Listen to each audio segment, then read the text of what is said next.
What's up, guys? Happy Saturday. My name is welcome to Caps and Combos Season 2, Episode 2. My name is Carson Steffens. I'm your high ticket affiliate marketer and coach. What's going on, everybody? My name is Bob G, your web design specialist. And if you're wondering why the strategist part of web design, here's a quick tip.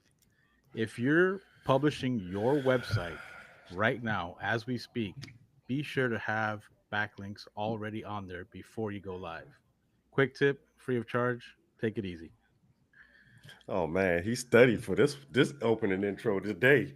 But since he did that, my name is Lamar Brathwaite, and I'm gonna explain metrics is every part of your business, every part. But today I'm coming in as a guru. Call me Mister I know everything because I do. He rolled with it.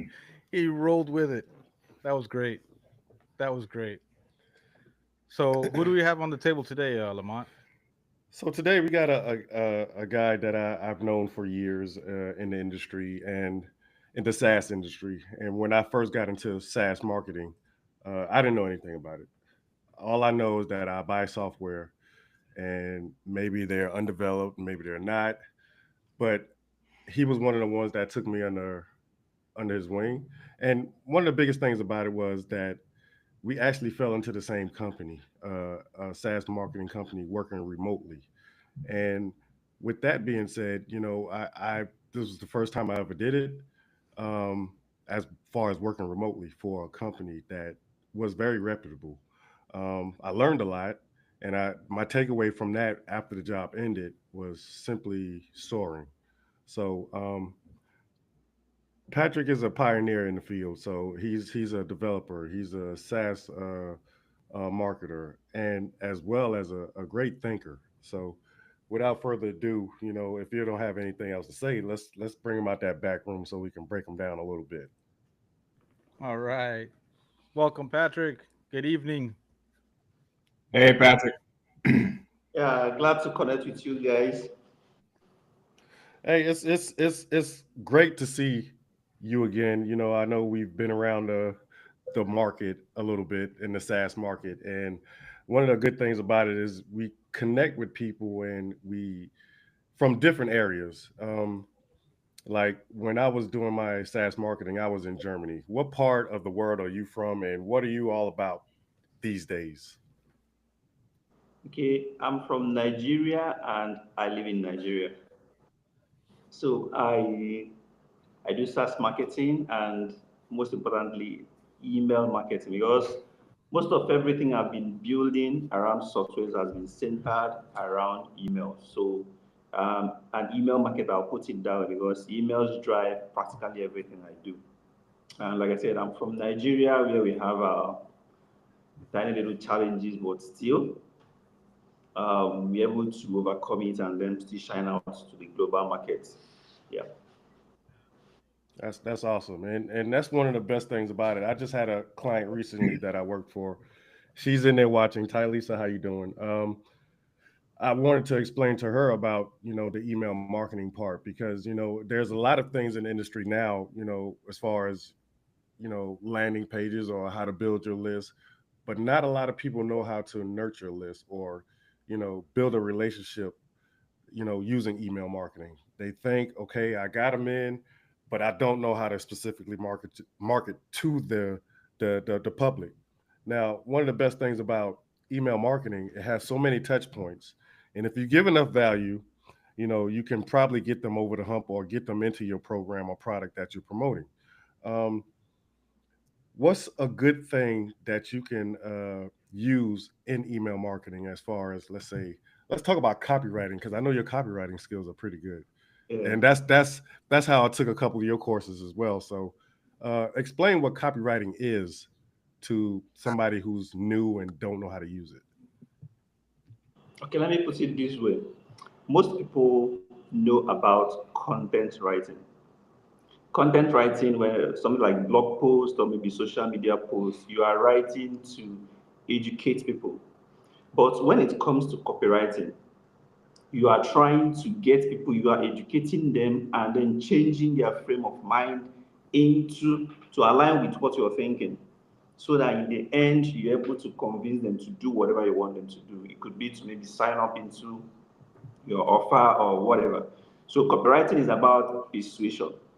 You are there to entertain, you are there to educate, you are there to persuade. So that's what makes copywriting different from content writing.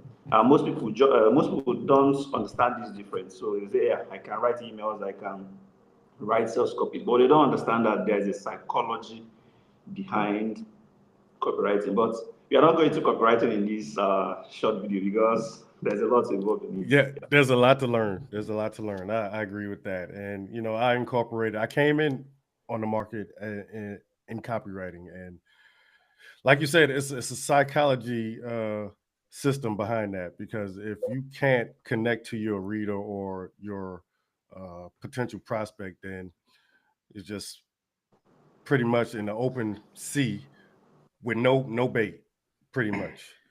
Hey, so I wanted to ask something if you don't mind.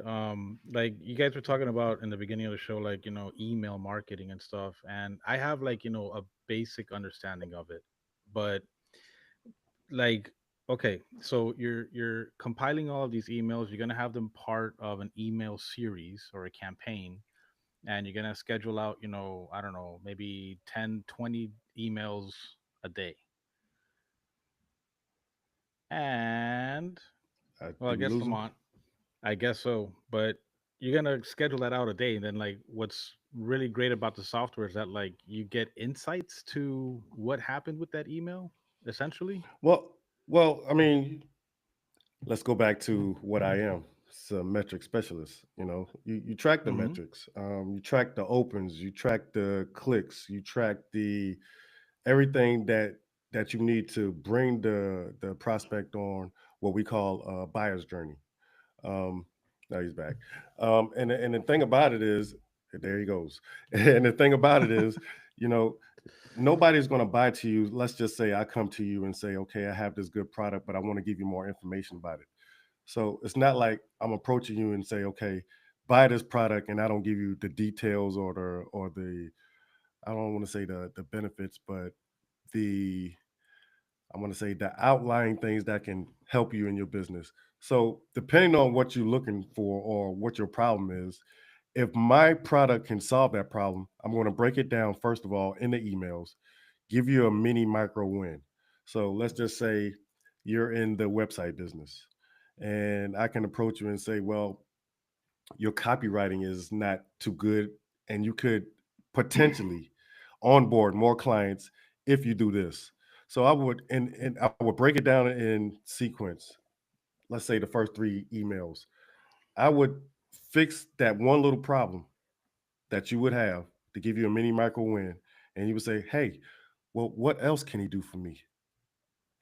Emails 4 to 10, I would say, that's when I would start to soft pitch. I wouldn't pitch you hard. I soft pitch, get you in a group or something like that, or give you more valuable insights. But as far as email marketing, that's it's almost like next to none, because if you're not speaking to that person every day, your email will. Now, as Right, far as right. tracking it, like you But you're said, talking let's about go it back like to the like I'm the consumer of your email, but what about like on your side of it all? Like what do you um. see? Well, from what I see, the level of interest that comes with the opens. Like if I give you an 8 day email sequence, I track the opens, I track the clicks, and I try to measure and see, okay, the more opens you have, the more interest you will have. So that lets me know my value that I'm giving you is okay. And if I have a call to action in that email and you click on it and you go to see what I'm offering, 9 times out of 10, you might buy. But I don't expect you to buy unless I give you more touch points. See, email marketing is all about touch points. The Yeah. more touch points I give you, the more you get to know, like, and trust me on that version. I hope Okay. I answered that Okay. question. Yeah, yeah. I remember that Carson spoke about that a few episodes ago. Know, like, and trust. Yeah. That's like the basis of having a relationship with anybody, really. even your own family at some point. But that's really intuitive. Like I didn't think that. I guess you have automated like systems or programs that help you with these email campaigns that you shoot out. Yeah, yeah. I mean, I automate everything because one of the biggest things you need to focus on is time. You don't have a lot of time to talk to a lot of people. That could be a bunch of chaos. So what email automation does, it eliminates that process. Hmm. Okay, I got you as a prospect. I got Carson as a prospect. Let me show him what the value of what I'm offering is, instead of getting them on the phone and talking to them for about 45 minutes and they might forget. Email, you can't really forget because it's content. And if you ever need to go back, you can look at it again. Now, unless you have a recording of us talking for 45 minutes and then you try to make a decision, it's not going to happen like that unless it's on a webinar and it's a sweet deal involved. So, email is the next best case scenario. Well, Lamont, let me just ask you a quick question, if you don't mind. Hmm. So, because yes, the automation is great, and you know how I am about the personal connections, everything like that. So, Yep. how would one balance the automation and like that, not necessarily in person, but like that personal connection? How would you go about doing that? The balance, maintaining the Well, I balance. mean, this is where you leave your clues in your email marketing, because you can leave those, book the one-on-one calls with you, or book a clarity call, or book a strategy call in the email. If they really want to talk to you, they will reach out. But those are the ones that are really serious, the action takers, the one that wants to, see this through. I mean, it's not for you to pick up. If I call you every day about a product and tell you all the good stuff about it, you might buy, or you might consider me as annoying. You know, if I keep trying to push this product on you, keep trying to push this product on you. So you give them Yeah. time in between. So let's just say I send you 3 emails, book a call with me. You book a call with me, and within those 3 emails, then we can talk. If not, I'll send you 3 more emails. Now, if that starts to become annoying to you, there's always an unsubscribe button below. There And you go. the thing about it is, it's no harm, no foul. If you unsubscribe, you wasn't interested. Well, if you're not interested in what I have to offer, I'm not interested in you. So why would I waste time calling you on the phone and wasting my time that I can't get back? You Yeah, know, that's what when you there's call a win-win right there. That's a win-win. Like Yeah, exactly, that's a exactly, for the great consumer who you're response. setting the product to, and for for yourself, because generally you really want to put your product or your offer in front of whoever's willing to buy or is in the need for whatever product or service you have to offer to solve their yeah. problem. That's really cool. I like that. I like that a lot. That's yeah, yeah. But there's there's Yeah, I mean, there's there's other. Oh, go ahead, Carson. so sorry. And that's I think that's a great response to what I asked, because I mean, idealistically, they're opting into something because they're interested in what you have to offer, And I mean, they keep asking these questions, but I mean, you keep sending them emails, obviously on automation, but they're like, well, I want more, I want more, I want more, I want specifics. I'm like, well, here's Yeah, an option right here at the bottom, and I think that's how you bring that personal connection, because I mean, they could hit unsubscribe, and that could have just saved you a lot of a time, whole like lot of you time. said. And I mean, and I think, because I know like Bob and I, and well, we talked about this earlier in another episode in last season about automation versus in person. I mean, I think there's obviously room for both, but it Mhm. comes down to the seriousness of and the intentionality of the prospect or the person in this case.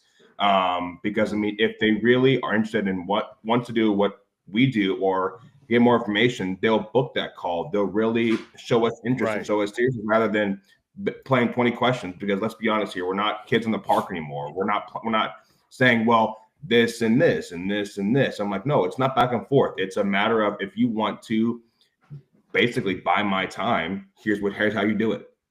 You know what I right, mean? So right. yeah, and I Yeah. mean, I'm leaning more towards automation in that regard. But I mean, like when the personal connection bodes itself in the proper way, then I'm going to do that Hmm. route. But I mean, Right, I definitely will go to automation in the beginning, and then kind of make that personal connection as the way goes.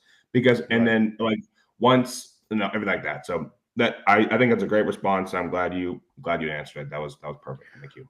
Well, I know that that, like, at least here in the US, the government has like a heavy say and is pretty particular about the communications that are sent electronically, even down Hmm. to SMS, through text messages. Yeah. So that's kind of like a kind of bumpy feel, I guess, to like kind of like navigate, especially if, all right, look, so I used to do spearfishing, right? Hmm. I would jump in the water, whatever, and stuff, and shoot whatever fish. And then I later realized that, it's not as simple as that. You have to have a license. You have to know what you can and can't catch. You have Yeah. to know sizes and Yeah. stuff. And it's like all of this is happening while you are underwater, defending yourself, because at any moment a freaking shark can come by and end your life right there. Yeah. But the same thing goes, like, the government's like every year the regulations change. And I'm sure that I think it's the Federal Trade Commission that kind of Yeah. oversees, email communications and stuff, and what you have to have as somebody who has an automated business. Hmm. So, do you guys know like what they look for more or less, and making sure that everything's like regulated?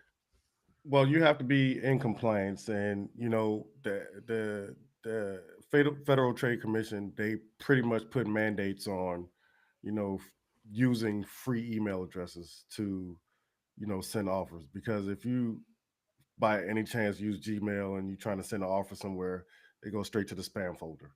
You know, you have to operate off a domain. That domain is regulated with who's who. It gives your information as it should be, up to date. Now, some of them don't operate like that, but as far as these email service providers, they put a lock on a lot of stuff because there was a lot of scamming and spamming going on. So what they did was say, okay, we need to know who these registrants is, because you can't register a domain without the proper information.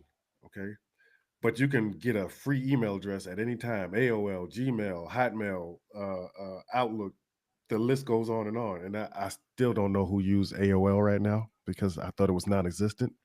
You But still use Hotmail, dude. So I mean, I, like, hey, People bro, people still use it's, Hotmail. That guy right hey, there. hey, it's a part of Microsoft. Okay, Microsoft has to. You know what? Y'all not gonna get on me about that today. But everything is streamlined and is regulated. And even if you try to send, I try to send you or Carson something via email autoresponder, I have to have an unsubscribe button. You don't have no unsubscribe button on there, straight to the spam folder. Now, I have yeah. my deliverability rates is through the roof because I follow this format. And when you're structuring your domain setup, you have to have what's called a DMARC. A DMARC will identify, okay, you are who you say you are. Carson, you are who you say you are. Now, I guarantee you, now, if you go in there and try to buy a domain and don't hook it up correctly without the DMARC, everything you send, it don't matter what, it's going to the spam folder. So you're talking about like the DMARC for the DNS records, the DNS Yes, records within your yes. domain has to be set for Everything that. has to be. Okay. Okay. You And know, that it's just So, that funny. just goes to like being like that blue check mark in Facebook yeah, or any other place that tries to like verify who you are. yeah. I am me. Yeah, exactly. you know, That's funny you mentioned that, because I was going to ask you about like what is like what has been your proven strategy in order to get the continuous effective results. Because let's be honest here, people probably didn't think that you can utilize emails for hmm marketing and for profit and for income in a lot of places, well, because yeah, the stats speak for himself. Because for every one out of four people that you put on your email address is essentially $4.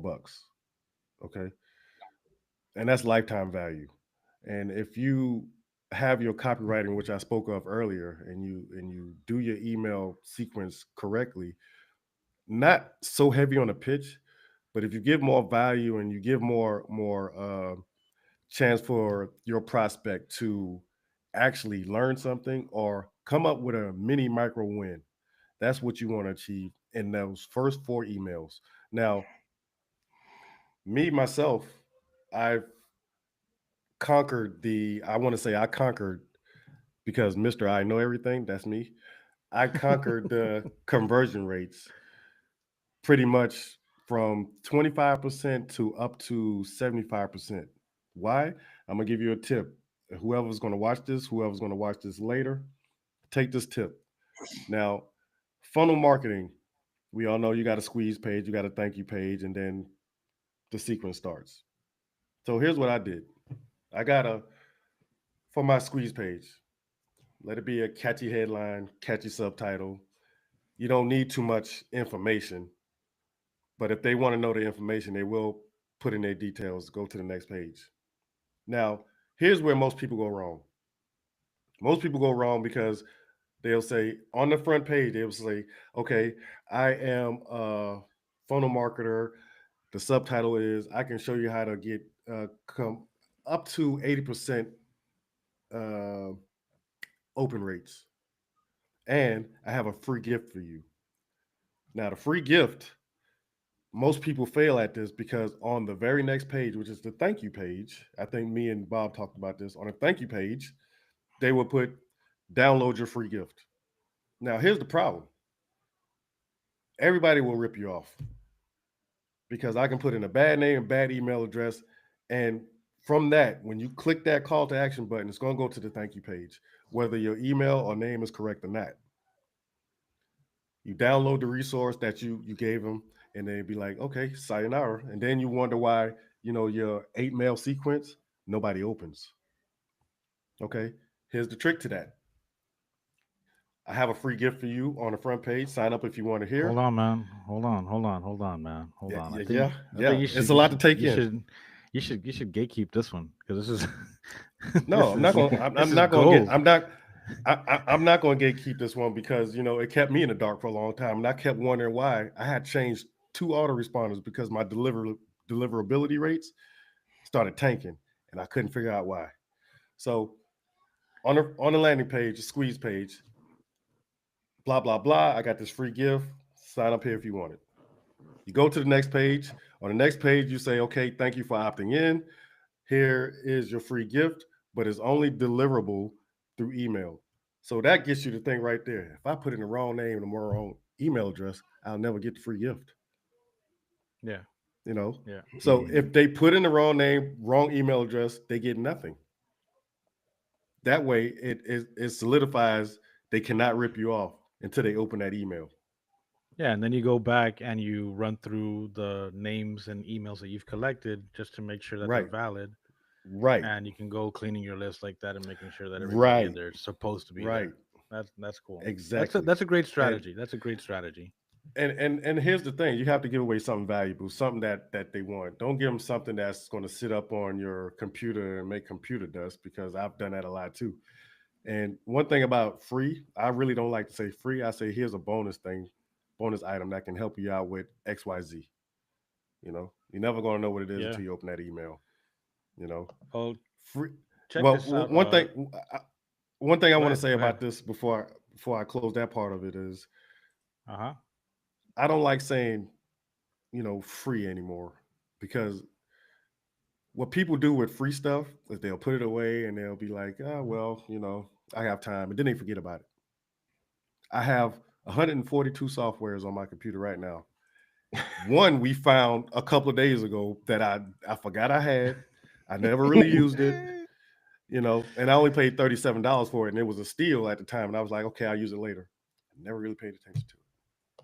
Oh, man. So yeah. That's a bummer. It's one of those things. That's a bummer. Yeah.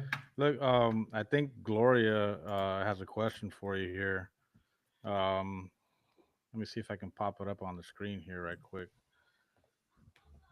So she wants to know if that's spam, or do you really offer a real free gift? I offer a real free gift, but the only way you're going to get it is if you open the email. Now, if you don't open the email, that tells me one or two things. Either you put in a bad name, bad email address, or you was just there to rip me off. Now, if you open that first email sequence, which you normally get right after you opt in, and you don't open it, it's 9 times out of 10, you put in a bad email address. So I'm not even going to worry about it. So my deliverability rates, my all my sites are secure. So it's not like I'm sending you spam. It's different from you getting a invite or a program from a Gmail address, a Hotmail address, or something like that. That's why if you look in your spam box right now, in any one of those folders, Gmail, Hotmail, blah blah blah, you can see all your spam.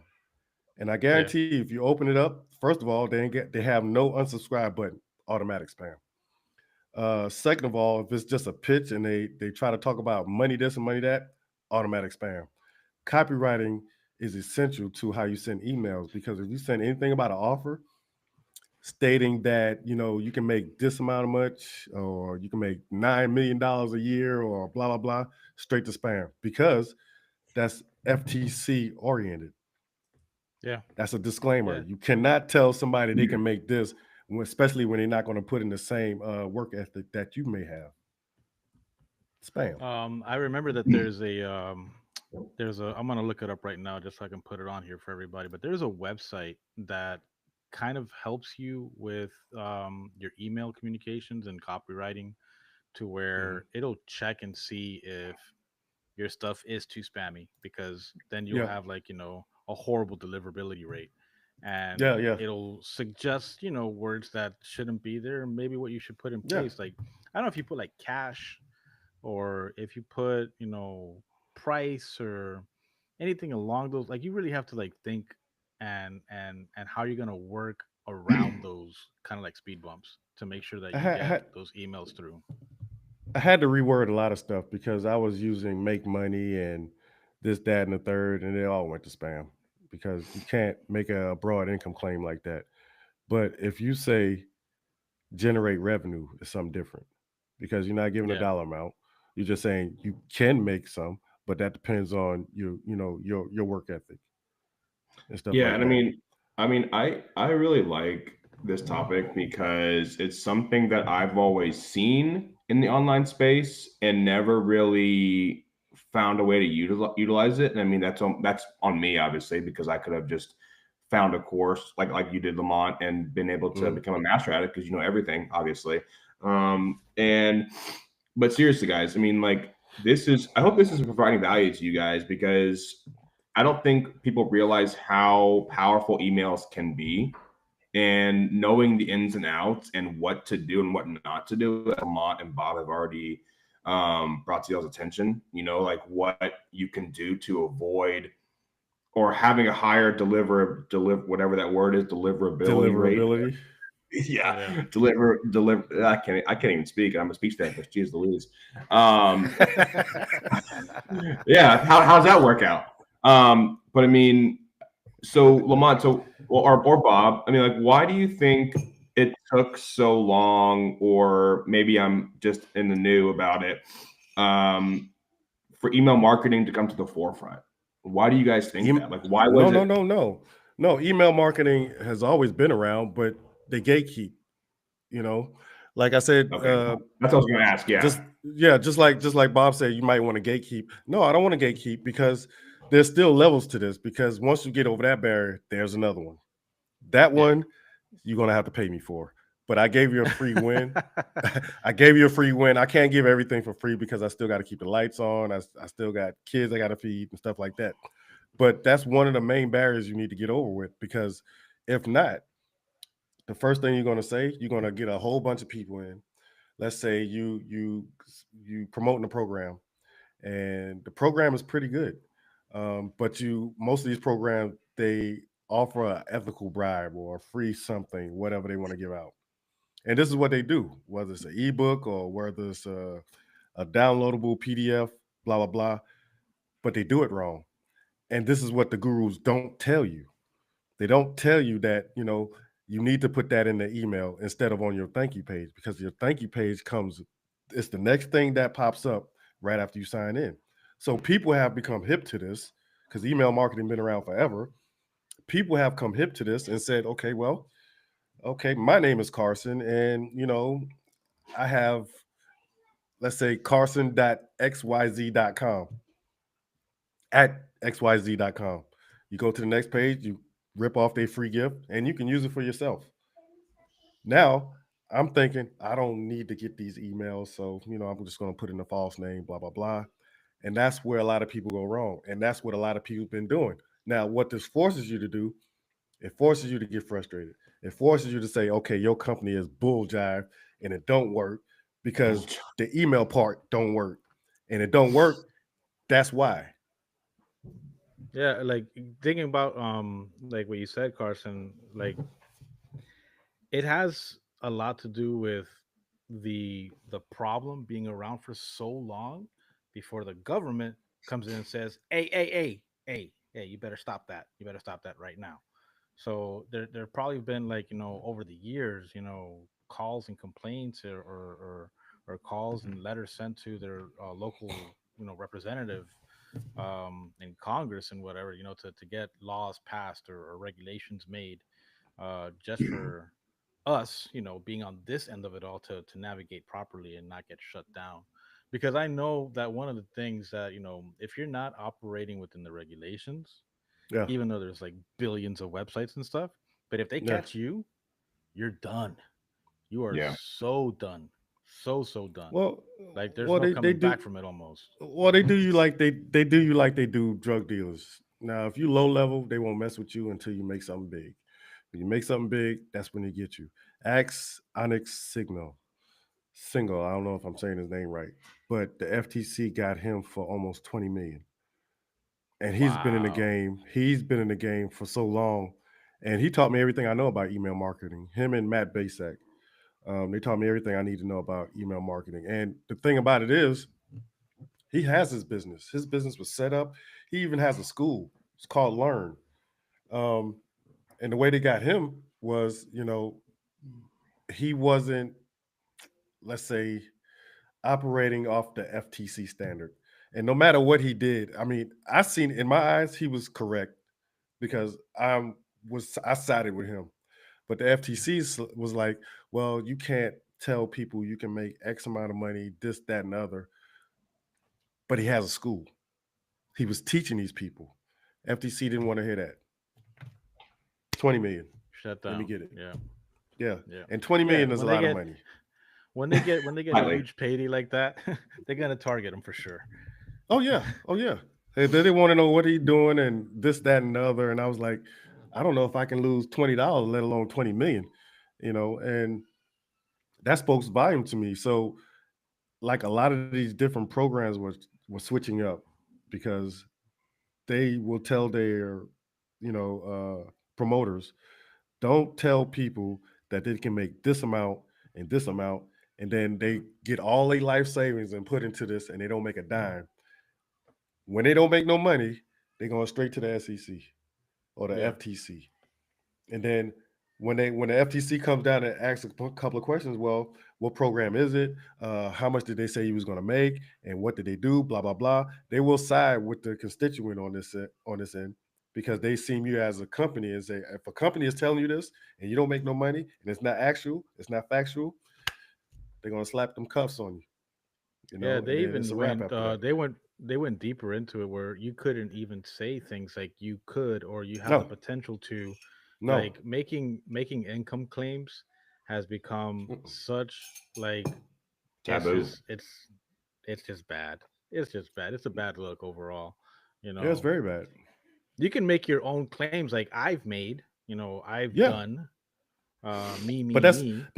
that's still pushing it. That's still pushing it a little thin too, because you still can draw somebody in and say, okay, if I made it, why you can't make it? And that's what the other person on the side of the screen is thinking. Well, if he did it, I can do it too. And then when he Yeah. gets in there, it's like almost false pretense. So don't sell none of those false pretenses out there because you will get slap on the wrist for it. And that slap on the wrist is very monetary. And then next thing you know, here today, gone tomorrow. Yep. Here today, gone tomorrow. So what else is on the block? It's unfortunate that we had to lose Patrick like that, man. Yeah, I yeah, hope yeah. everything's okay with him.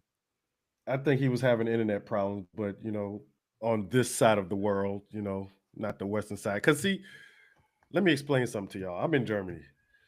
I don't know how many internet service providers y'all have. How many do y'all have? ISPs, dude, there's like a million of them. Yeah. Good You know how ones, many maybe we there's got? like like five or One. six. No, we got two. You get this or you get that. You know, that's it. That's it. You don't get no more. And then So when you go to one, it'd be like, are monopolies allowed over there? well, let's just say Walmart can never operate over here. Why? Because you'll kill all the mom and pop stores. They had Well, that. hold on And a internet, second. internet is Hold the on a same way. second. Nah, but you guys get Amazon. You got to get Amazon. Yeah. Amazon's worldwide. Yeah, we got an Amazon building, a warehouse, but it's regulated by Germany. Walmart is not. The Walmart- Germans. But Walmart is strictly they had a Walmart in Wiesbaden. They opened it up, it was the biggest store, and they was putting stores out of business left and right. So you know what they did? No. Cuff them. You will not sell your American products over here in our country and put our businesses out of business. That's what they try So- to do here. Like they'll be like okay, so they'll let these people operate and then like have like a small campaign on the side and be like, hey, promote, local business and support local Yeah. business. Yeah. And it's like, well, hold on a second, man. You're still like gaining all these taxes from like these big name, big box companies, and you're Yeah. trying to, while you're still squeezing them at the same time. I mean, come on, man. It's like the greed, Yeah, man, but for that's- the love of money. For the love of money. Well, exactly. And see, y'all about to get hit right now because when they close down TikTok, it's going to be a lot of sad people around here because a lot of people make their living on TikTok. As far as TikTok has a huge reach. It's like Yeah. crazy reach. Hey, either you side with us or you don't, and then when you don't, you get the axe.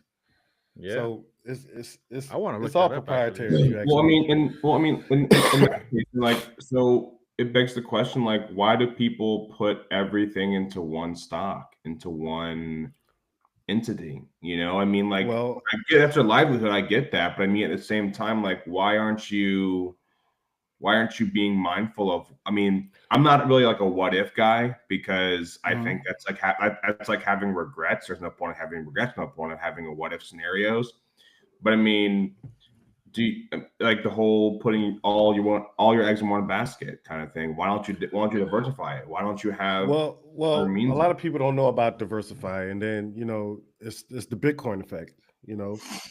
They will talk about this till it's blue in the face because I don't know what Bitcoin is at now. It's probably over 100 grand, but it's always a story. If, like, you're not an if kind of guy, if you would have invested in Bitcoin 10 years ago when it was Cool. 0.002 cents, you could have been a quadrillionaire right now, Yeah. But yeah. The what and ifs, that's bro. what a lot of The people what ifs. that's what a lot of people are thinking right now. Okay, there's something that's coming and I need to jump on it and I need to get on it right away. So they say, okay, if it's going to blow and they hear in the streets some rumbling going on, okay, this is the stock. Let me put all my money in there because it's going to Yeah. blow like Bitcoin. And it never So here's one happens. for you. How many people are on the planet? Over 8 billion. yeah. All right, so you're around there, right? Mhm. TikTok has over 1 billion monthly active users around the world. A Yep. billion. 1/8 of the world's population. Yeah. What is that? What is that? That's a cult. crazy.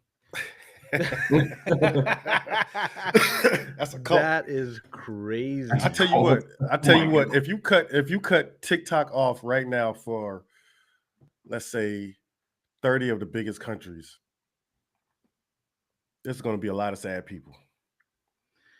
Oh, see, here's the thing though. It's like I think that the United States is a big country, but only 150 million in the United States. Mhm. So what is everybody like from India or something? That's Well, crazy. You got to think where this comes from. This comes from China. So China dominates before Oh, it was yeah. even TikTok. It was Musically. I remember because my daughter had it, and my daughter had Musically, and I was like, "What's this?" And they was just sing on a platform. So they came out around the same time as MySpace, and Yeah. it MySpace, just gosh. evolved. Yeah, I'm still trying to get in. I lost my password, but I had that. I had Black Planet and all this other stuff. I can't get into. But it was a trend because when Facebook came out, That's when everybody started to take notice. And then it was Facebook, then it went to Instagram, then it went to TikTok, and then YouTube just blew them out of the water with everything because Google owns TikTok. So they own their own algorithm.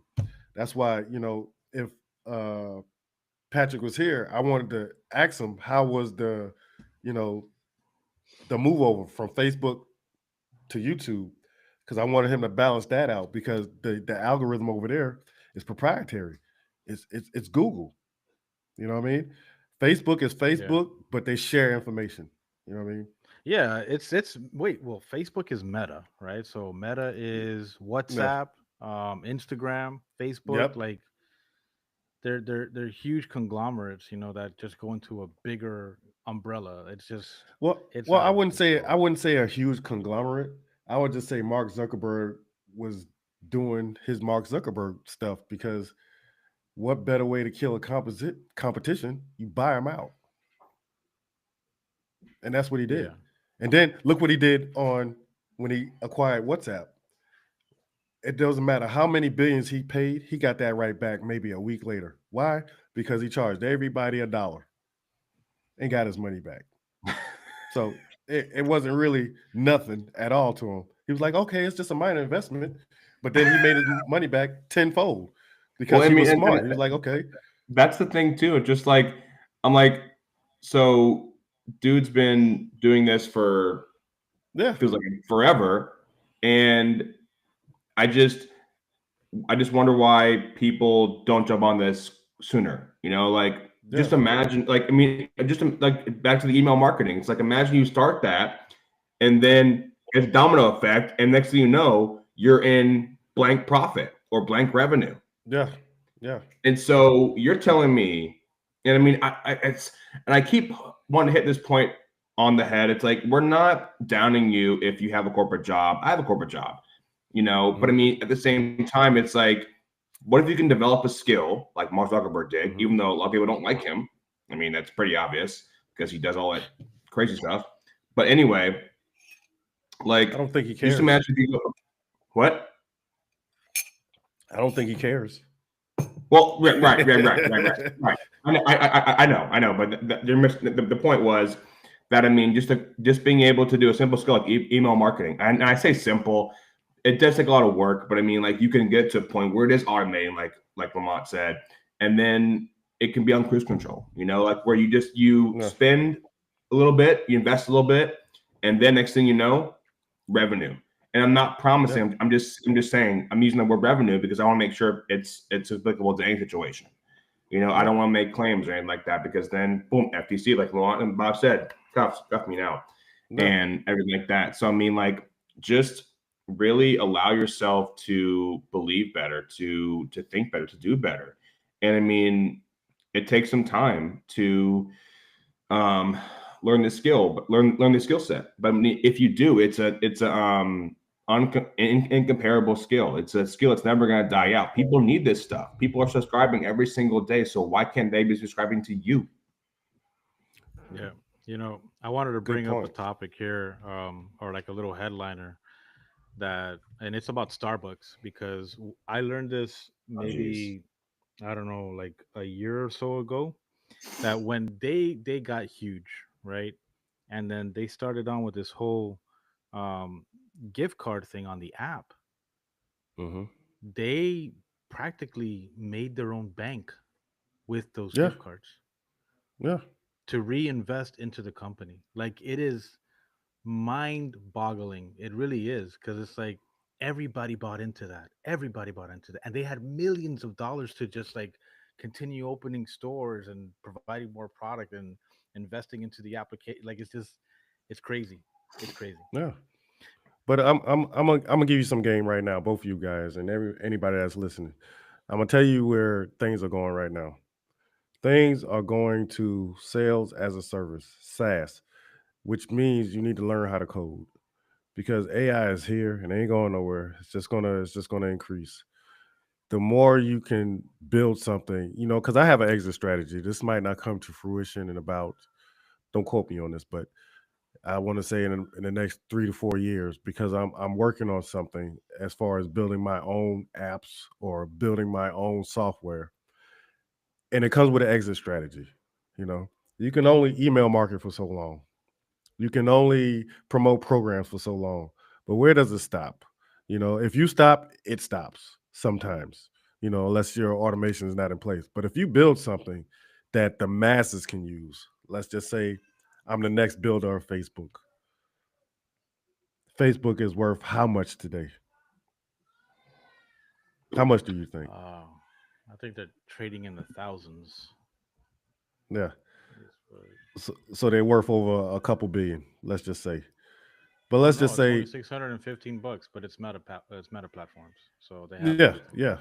Yeah. Yeah, so just imagine yourself building something that, you know, the public wants. And when I say build something, you build something that eases the stress from somebody else. Just like the app we used last night.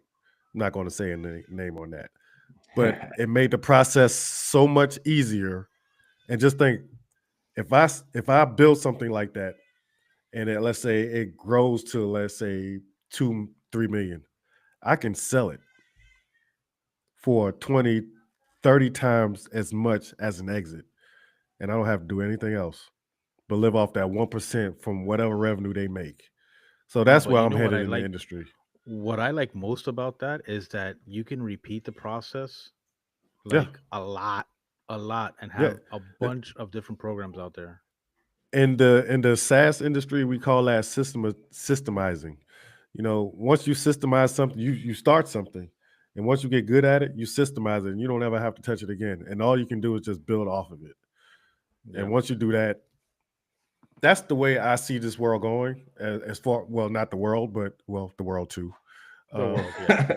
yeah, because the world, I'm telling you, because the world is in a rut right now. Because, like I said, if you shut off all the internet right now, you have to put in martial law right now. Yeah. Yeah. You know, Well, I want to thank everybody for making it out to another episode, season 2, episode 2. Unfortunately, we lost our guest, Patrick Enyam, but hopefully we can have him back on down the line when we secure his internet connection and there's more stability. I guess, I don't know. yeah. From Bob G, your web designer strategist. Have a great From weekend. Carson Steffens, your high tech affiliate marketer. And I'm Lamont Brathwaite, Mr. I Know Everything. So if you want to come to me for your metrics, your email marketing, your funnel making, your automations, come to me. I'm wide open. I also want to point out that, you know, our Caps and Convos, if you ever want to start your podcasting, you can start your podcasting within 7 days. Hit up capsandconvos.com and everything is taken care of. Watch the automation Awesome. work. All right, guys. Thank you so much. Have a great weekend. We'll see you next time.